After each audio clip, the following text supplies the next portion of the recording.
रानो चिड़िया और मानो चिड़ा बहुत खुश थे क्योंकि आज ही उनके यहाँ एक अंडा आया था। मानो जी, मैं बहुत खुश हूँ। हमारे घर में भी रौनक आ जाएगी। हमारा बच्चा पूरे घर में खेलता फिरेगा, छोटी छोटी शरारतें करेगा। हाँ रानो, हमारा घर मुकम्मल हो जाएगा। हम मिलकर उसके लाड उठाएंगे, उसकी हर ज़रूरत, हर ख्वाहिश पूरी करेंगे। इतने में गौरी कवि वहाँ आती है। रानो, ये तुम्हारा अंडा थोड़ा अजीब नहीं है? अजीब?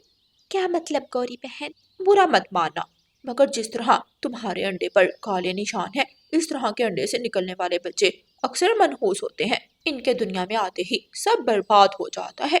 बुरा मत मानना, ऐसा मेरी दादी कहा करती थी। बस कर दें गौरी बहन, आप कैसी बातें कर रही हैं? ऐसा कुछ नहीं होता। ये सब झूठे वसवसे हैं और कुछ भी नहीं।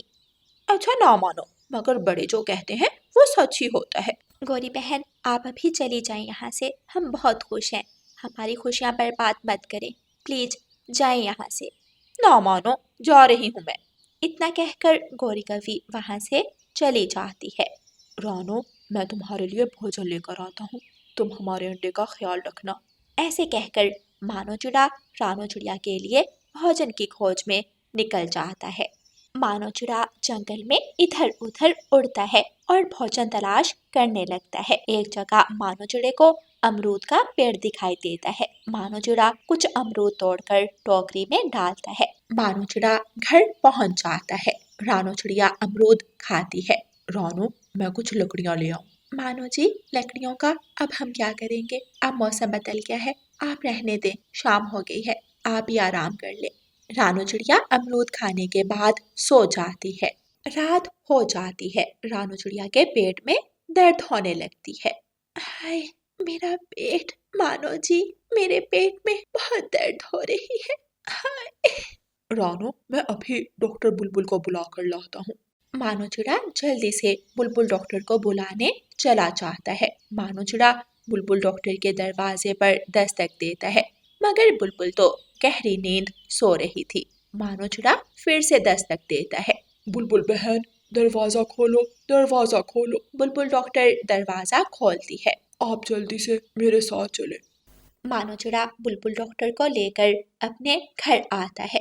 रानो, रानो, अपनी आंखें खोलो। बुलबुल डॉक्टर रानो चिड़िया को चेक करती है और परेशान हो जाती है। बुलबुल डॉक्टर, रानो को क्या हुआ है? क्या हुआ है मेरी रानो को? मानो, तुम्हें सब्र से काम लेना होगा। रानो अब इस दुनिया में नहीं रही। इसने कुछ जहरीली चीज खाई है। जहरीली चीज? अमरूद? रानो ने तो सिर्फ अमरूद खाए थे, मगर वो अमरूद जहरीले कैसे हो सकते हैं? हो सकता है उस पेड़ से किसी सांप का गुजर हुआ हो, मगर ये अमरूद जहरीले थे, इसलिए ऐसा हुआ है। मानो चिड़ा रोने लगता है। डॉक्टर बुलबुल वहां से चली जाती है। रानो, तुम मुझे ऐसे छोड़कर नहीं जा सकती। रानो। मानो चिड़ा बच्चों की तरह रो रहा था। रोते रोते सारी रात गुजर जाती है। खबर जंगल में फैल जाती है। मानो चिड़े की माँ भी आ जाती है। मानो बेटा, हौसला रखो, मरने वालों के साथ मरा नहीं चाहता। तुम्हें अपने बच्चे के लिए जीना होगा। बच्चा, ये अंडा मनहूस है। इसके आते ही मेरी रानो मुझे छोड़कर चली गई, चली गई। मानो चिड़े को रानो चिड़िया के जाने का गहरा सदमा लगा था। मानो बेटा, ऐसा मत कहो। ये नन्ही जान तो अभी दुनिया में आई भी नहीं। ऐसा मत कहो, ये तुम्हारी संतान है। मानो चिड़ा गुस्से में वहां से चला जाता है। मानो चिड़े की माँ अंडे का ख्याल रखती है। यूं ही दिन गुजरते गए। एक दिन वो अंडा टूटता है और उसमें से एक नन्ही पक्षी बाहर आती है। मेरी प्यारी गुड़िया, गुड़िया, आज से तुम्हारा नाम गुड़िया है। गुड़िया की दादो गुड़िया को मीठा फल खिलाती है। मानो भाई, सुना है अंडे से बेटी पक्षी निकली है। हाँ, बेटा होता तो सहारा बन जाता। एक तो मनहूस और ऊपर से बेटी। आपकी तो जिंदगी बर्बाद हो गई है। गोरी बहन, मुझे थोड़ा काम है, मैं चलता हूँ। मानो चिड़ा अपने घर चला जाता है। पापा, पापा, मेरे पापा आएंगे। मेरे लिए मीठा फल लाए हैं? मैं तुम्हारा पापा नहीं हूँ, चले जाओ यहाँ से। गुड़िया की आंखों में आंसू आ जाते हैं।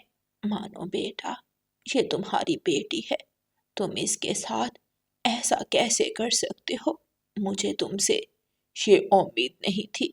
अगर तुमने अपनी पत्नी को खोया है तो इसने भी अपनी माँ को खोया है। इसकी वजह से ही मरी है रानो। मुझे ये जहर लगती है। मैं इसे फिर से कहता हूँ, ये मेरे सामने ना आया करे। मानो चिड़ा दूसरे कमरे में चला जाता है। मानो चिड़ा रानो चिड़िया की तस्वीर को देखकर रोने लगता है। फिर उसे वो पल याद आने लगते हैं जब उन दोनों ने अपने बच्चे के आने के सपने देखे थे। यूं ही वो रात भी गुजर जाती है। अगले दिन मानो चिड़ा अपनी माँ के लिए दाना लेने गया था कि अचानक बारिश होने लगती है।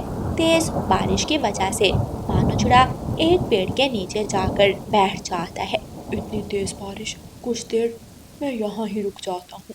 मानो चिड़ा पेड़ के नीचे बैठा हुआ था कि तेज हवा से पेड़ की डाल टूटकर मानो चिड़े के पंख पर गिर जाती है। आह, मेरा पंख, कोई है यहाँ, मेरी मदद करो। आह, मेरा पंख। मानो चिड़ा मदद की गुहार लगाता है मगर वहाँ कोई नहीं आता।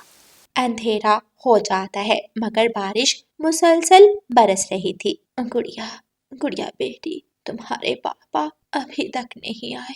मुझे लगता है मुझे बुखार हो गया है। दादू, मैं पापा को ढूंढ कर लाती हूँ। गुड़िया बेटी, ध्यान से जाना और हाँ, अलमारी से छाता ले जाना। गुड़िया छाता लेकर जंगल की तरफ निकल जाती है। गुड़िया इधर उधर उड़ती है और अपने पापा को ढूंढने लगती है। पापा, पापा, कहाँ है आप? पापा, मेरे पापा। ये तो गुड़िया की आवाज है। गुड़िया अपने पापा के पास पहुंच जाती है और जल्दी से अपने पापा के पंख से उस डाल को उठाकर दूसरी तरफ गिरा देती है। पापा, आप ठीक तो हैं? गुड़िया की आंखों में आंसू थे। गुड़िया बेटी, रो मत, मैं ठीक हूँ। गुड़िया, मेरी बच्ची। मानो चिड़ा गुड़िया को अपने गले से लगा लेता है। गुड़िया मेरी बेटी, मुझे माफ कर देना। अपने दुख में मैं तुम्हें भूल गया, मुझे माफ कर दो। पापा, आप ऐसा मत कहें, आप मेरे प्यारे पापा हैं। चले, घर चले।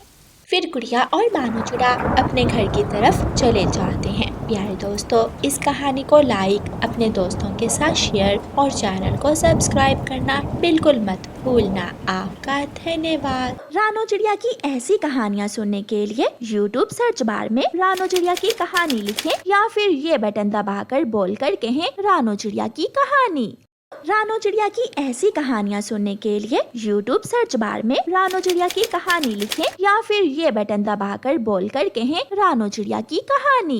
कुकू खेलने के बाद अपने घर की तरफ जा रहा था। जाते जाते उसे शाम हो जाती है। थोड़ा थोड़ा अंधेरा छा रहा था। कुकू उड़ता हुआ जा रहा था कि एक काले रंग का साया झाड़ियों से निकलकर आता है और कुकू को पकड़कर ले जाता है। रात हो गई है, ना जाने कुकू अभी तक घर क्यों नहीं आया। पहले तो कभी ऐसा नहीं हुआ। रानो चिड़िया घर से बाहर निकलती है और कुकू को इधर उधर देखने लगती है। रानो चिड़िया परेशान हाल कभी इधर जाती तो कभी उधर जाती, मगर कुकू उसे कहीं भी दिखाई नहीं देता। कुकू, कुकू, कहाँ हो तुम? कुकू, तुम्हारी मम्मा तुम्हें ढूंढ रही है। कुकू बेटा, कहाँ हो तुम? रानो चिड़िया बेचैन इधर उधर घूम रही थी। कीकी और छोटे मिठू से पूछ कर आती हूँ, वो भी कुकू के साथ ही खेलने के लिए जाते हैं। रानो चिड़िया कबूतर के घर जाती है। कीकी बेटा, क्या कुकू आपके साथ था? जी रानो आंटी, हम तो शाम होते ही घर आ गए थे और कुकू भी घर के लिए निकल गया था। तो फिर कुकू कहाँ गया? वो तो घर आया ही नहीं। रानो बहन, परेशान ना हो, कुकू मिल जाएगा, हम मिलकर उसे ढूंढ लेंगे। सब पक्षी मिलकर कुकू को यहाँ वहाँ ढूंढते हैं, मगर कुकू कहीं भी दिखाई नहीं देता। आखिर थक हार कर सब अपने अपने घरों को चले जाते हैं। रानो चिड़िया अपने घर के बाहर बैठी अपने बेटे की राह देख रही थी। उसकी नजरें दूर तक अपने बेटे को देख रही थी। कुकू कुकू मेरे बच्चे, कहाँ रह गए हो तुम? घर आ जाओ, तुम्हारी मम्मा तुम्हें ढूंढ ढूंढ कर थक गई है। मेरी जान, कहाँ हो तुम? कुकू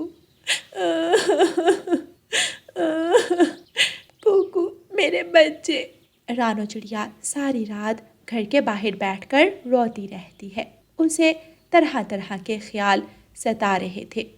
सुबह हो जाती है। सब पक्षी मिलकर चील रानी के पास जाते हैं। चील रानी, प्लीज कुछ करें, मेरा बच्चा ना जाने कैसा होगा। सिपाहियों, जल्दी जाओ और पूरे जंगल को छान मारो और कुकू को लेकर वापस आना। सिपाही पक्षी रानो चिड़िया के बेटे कुकू को ढूंढने के लिए निकल जाते हैं। रानो चिड़िया, चुप हो जाओ, तुम्हारे बच्चे को कुछ नहीं होगा, वो जल्द मिल जाएगा। हमारे जंगल में कोई शिकारी पक्षी नहीं है और ना ही कोई मांस खाता है। तुम्हारा बेटा जल्दी आ जाएगा। सिपाही पक्षी सारा जंगल घूमते हैं। एक जगह उन्हें कुकू के पंख और टांगे मिलती हैं। वो पंख और टांगे उठाकर तुरंत वापस मुड़ते हैं। रानो चिड़िया तो ये सब देखकर बेहोश हो जाती है। कौन है जो ये सब कर रहा है? आज तक हमारे जंगल में किसी की इतनी हिम्मत नहीं हुई, फिर आखिर कौन है ये? यूं ही दिन गुजरते गए। अब तो आए दिन जंगल में पक्षियों का शिकार होने लगा। शिकारी पंख और टांगे छोड़ जाता और बाकी पक्षी खा जाता। सब पक्षी डरे हुए बैठे थे। हमें कुछ ना कुछ करना होगा। अब हम किसी और पक्षी को मरने नहीं देंगे। कालू कौवे, मैंने तुम्हें कहा था पंखों को ठिकाने लगा देना, मगर तुमने पंख और टांगे ऐसे ही छोड़ दिए। अब अगर किसी को पता चल गया तो हमारी क्या इज्जत रह जाएगी? और चील रानी मुझे अपना वजीर भी नहीं बनाएगी। मैं बहुत थक गया था और मुझे बहुत नींद आ रही थी। कौन है वहाँ? कौन है? कबूतर ने हमारी बातें सुन ली। ये कबूतर मरवाएगा हमें। इससे पहले हम उसे ही मार देंगे। कबूतर वहाँ से जल्दी से उड़ता है, मगर चील और कौवा उसे घेर लेते हैं। चील कबूतर को भी मार डालती है। ठिकाने लगा दो इसे, अब मुझे भूख नहीं है। चील अपनी गुफा में चली जाती है। अगले दिन सब पक्षी कबूतर को मरा हुआ देखते हैं। कबूतर तो कल कौवे के पास गया था और उसके बाद मतलब ये कौवा और नीलो चील, अब मुझे ही कुछ ना कुछ करना होगा। रानो चिड़िया सब पक्षियों और चील रानी को नीलो चील और कालू कौवे के बारे में बताती है। रानो, तुम गलत कह रही हो। नीलो चील ऐसा नहीं कर सकती, वो तो हमारी वजीर बनेगी। तुम कुछ सोच समझ कर बात करो। अच्छा, अगर ऐसा है तो आज आप सब मेरे साथ चलें। हम एक जगह छुप जाते हैं। आज मैं आपको कालू कौवे और नीलो चील की असलियत दिखाऊंगी। मुझे तो बहुत देर से उन दोनों पर शक है। जब हम सब पक्षी एक जगह होते हैं तो वो दोनों कहीं नजर नहीं आते। ठीक है चिड़िया, तुम जैसा कहती हो हम वैसा ही करेंगे, लेकिन अगर तुम गलत हुई तो तुम्हें सारी उम्र जेल में चक्की पीसनी पड़ेगी। मुझे मंजूर है। रानो चिड़िया नीलो चील और कालू कौवे के पास जाती है। कबूतर कल तुम दोनों के पास आया था, फिर उसके बाद वो नजर नहीं आया। क्या तुम दोनों ने? तुम बड़ी चालाक चिड़िया हो, आखिर पता चल ही गया तुम्हें। मगर अब क्या फायदा, अब तो तुम भी मरने वाली हो। तुम्हारा बेटा तुम्हें बहुत याद करता होगा, तुम्हें भी उसके पास पहुंचा देती हूँ। मैं जानती थी तुम्हारी असलियत। चिड़िया, ऐसा है ना तो तुम पहले कुछ कर सकी ना अब कर सकोगी। आज तुम्हारा खेल खत्म होगा, क्योंकि आज मैं अकेली नहीं हूँ। सब पक्षी वहाँ आ जाते हैं। रानी चील भी अपने सिपाहियों के साथ वहाँ मौजूद थी। तुमने जंगल का कानून तोड़ा, तुमने मासूम पक्षियों का खून किया, तुम्हें हमने वजीर बनाने का सोचा, मैं गलत थी, तुम इस काबिल हो ही नहीं। सिपाहियों, ले जाओ इन दोनों को जेल में कैद कर दो और 2 दिन के बाद इन्हें सूखा दाना मिलेगा, ताकि इन्हें एहसास हो कि मासूम पक्षियों को खाए बिना भी जिंदा रहा जा सकता है। मगर मैंने तो किसी को नहीं खाया। तुमने नीलो चील का साथ दिया, इसलिए तुम भी इस अपराध में बराबर के शरीक हो। कालू कौवे और नीलो चील को जेल में डाल दिया जाता है और वो सारी उम्र जेल में चक्की पीसते हैं। प्यारे दोस्तों, इस कहानी को लाइक, अपने दोस्तों के साथ शेयर और चैनल को सब्सक्राइब करना बिल्कुल मत भूलना। आपका धन्यवाद।